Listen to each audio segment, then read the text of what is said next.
少女正对着一片药草发出痴汉笑容，结果下一秒面前出现3个壮汉，而她的命运也因此改变。猫猫本来是一个普普通通的小药师，这天老爹让他送药去青楼，提醒他最近有很多人贩子，让他小心一点。猫猫却不以为意，拿着药熟门熟路的来到青楼之后，又开始用自己的身体试药。花魁姐姐非常关心他，但是青楼的老鸨却一直想让他留下来接客，所以一看到老鸨，猫猫扔下药就跑。回去的路上路过一片药田，就是在这里被人贩子抓走的，从此沦为皇宫里的一名小小宫女。刚好宫里最近有2位妃子接连生产，先生产的玉叶娘娘生的是个女儿，后生产的梨花娘娘生的是个儿子。大家都恭喜梨花娘娘生出了东宫皇子。就这样过去了3个月，猫猫每天都非常思念家附近的路边摊，也不知道老爹怎么样了，偏偏他被困在皇宫里出不去。在猫猫看来，后宫跟青楼没什么区别，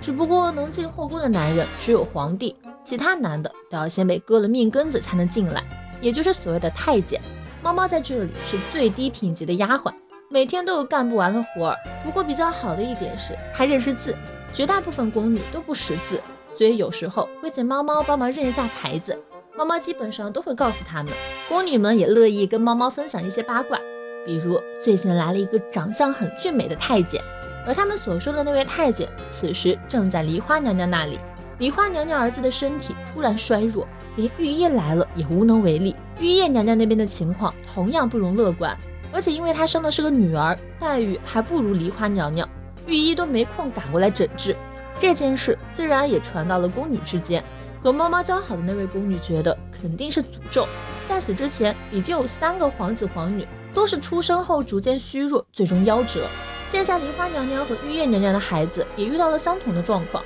明明诞下东宫皇子的梨花娘娘距离皇后仅有1步之遥，而且梨花娘娘自己的身体也出了问题，据说什么头痛啊、腹痛啊，还有恶心之类的。作为药师的猫猫仔细一想，就猜出应该是被下毒了。可是如果只是皇位之争的话，为什么连公主也要下毒呢？难道是心血管方面的问题？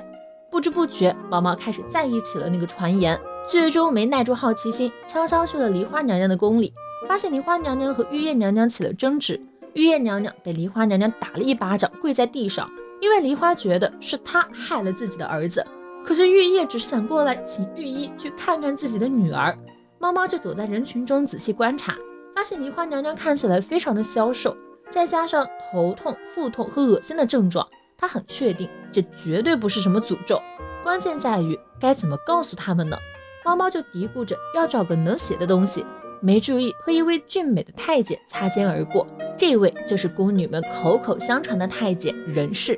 这天，梨花娘娘的宫女在窗台上发现了一只杜鹃花，枝条上还系着一根布条，但那个宫女毫不在意地将杜鹃花扫落。没过多久，梨花娘娘的宫中就传来了皇子的死讯。另一边，玉叶娘娘却将任氏喊了过来，将一只杜鹃花和杜鹃花上的绢布拿给她看。这是她去梨花娘娘的宫中那天回来的时候，发现这东西放在窗边，上面写着姜白粉乃毒物，勿使婴儿触碰。写这个条子的肯定不是御医，因为御医没必要如此拐弯抹角。玉叶娘娘就是想请任氏帮忙找出写字条的人。任氏突然就想起来那天和自己擦肩而过的猫猫，她心中隐隐有了猜测，而猫猫对此还一无所知，继续听自己的宫女好友讲八卦。结果突然和其他宫女一起被召集到了宫官长的房间，宫官长就是太监任氏。一个太监居然在后宫里能如此受欢迎，不过人家确实长得好看，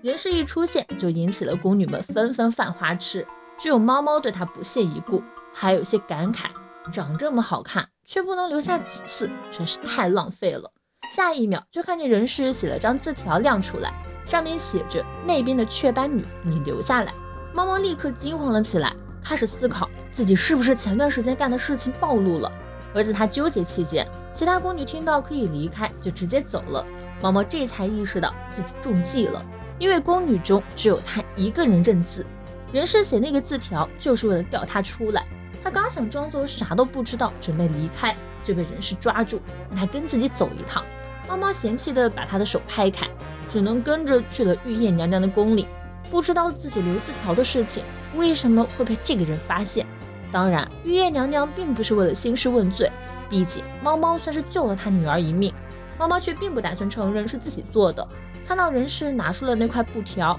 这个布料是宫女的工作服用的布，尤其是裙摆那一块。猫猫下意识捂住了自己的裙子，事已至此，她也不得不承认了。那天她就已经察觉到了事情的真相，造成一切悲剧的源头就是增白粉，因为她相当于是在青楼里长大的，很多妓女都会使用高级增白粉，然后被里面的毒素蚕食身体，就此殒命。作为药师的猫猫很熟悉这些毒物，却对它们无能为力。而玉叶娘娘宫中的增白粉是孩子的奶娘所用，这种增白粉相比其他有更好的美白效果。当然，奶娘最近的身体也不太好，玉叶娘娘就让那个奶娘休假去了，小公主的病情也没有再恶化。其实当初玉叶娘娘也去找过梨花娘娘，告诉了她字条上写的事情，但是梨花娘娘不相信她，反而起了反效果，最终导致了皇子的夭折。猫猫不想听她在这里废话，直接问玉叶娘娘究竟有何吩咐。玉叶瞬间喜笑颜开，表示她只想让猫猫当自己的贴身宫女。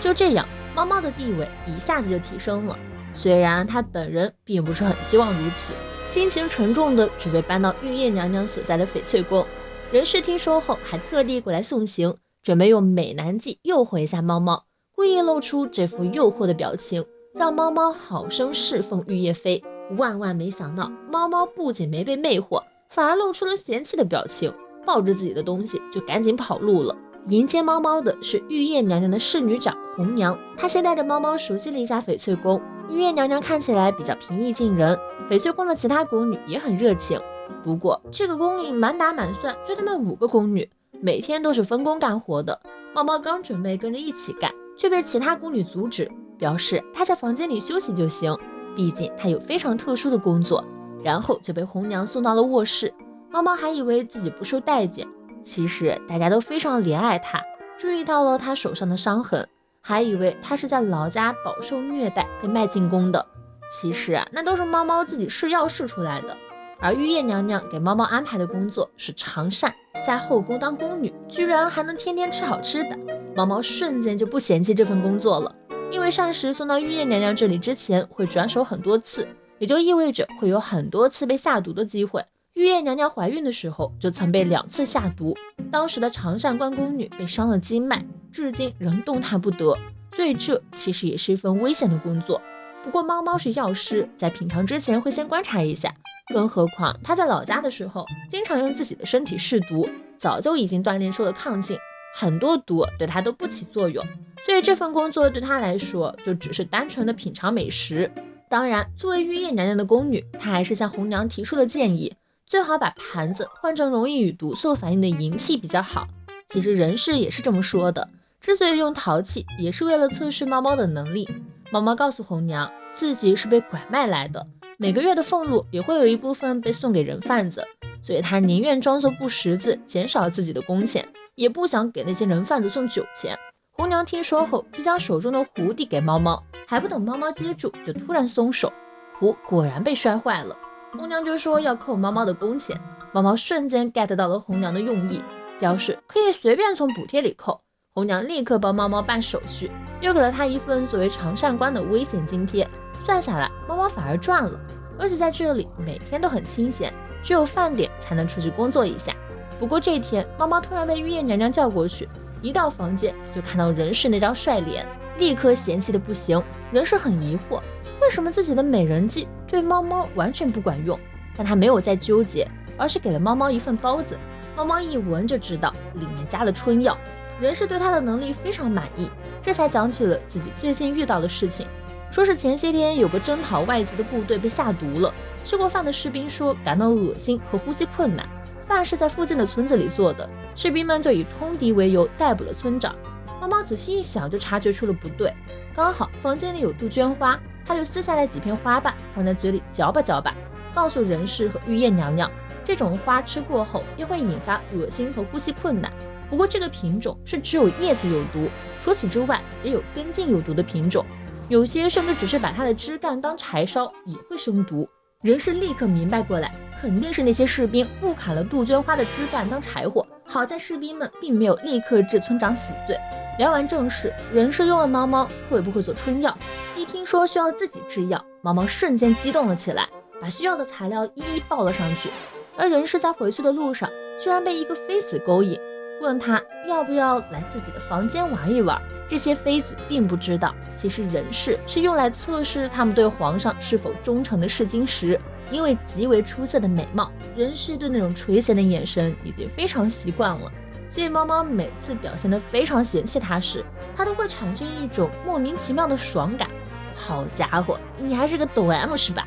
第二天，猫猫就被任氏的部下带去了药房，将所有材料准备齐全后，猫猫就开始动手做春药了。像做巧克力一样，将所有的材料混合后静置凝固成型就好了。做完后，材料还剩下一些，猫猫就又做了一些放在架子上，然后就去洗东西了。一不小心被药田里的药草勾引，等到太阳快落山才想起来回去，结果就看到药房里淫乱不堪，3个宫女姐姐衣衫不整，而她做的春药馒头少了几个。不过这也证明猫猫做的春药效果的确很好。她将为玉叶娘娘和任氏准备的那些小粒的春药盛了上去，提醒他们这些药的药效比壮阳药强3倍，所以最好和意中人2人独处时再用此药。聊完后，玉叶娘娘就带着红娘离开了，留下任氏和猫猫2人单独相处。万万没想到，任氏这小子居然还真的勾引起了猫猫，可惜啊，猫猫不吃这一套。不知不觉到了深夜，一位宫女在巡视的时候，突然看到墙上居然站着一个人在跳舞。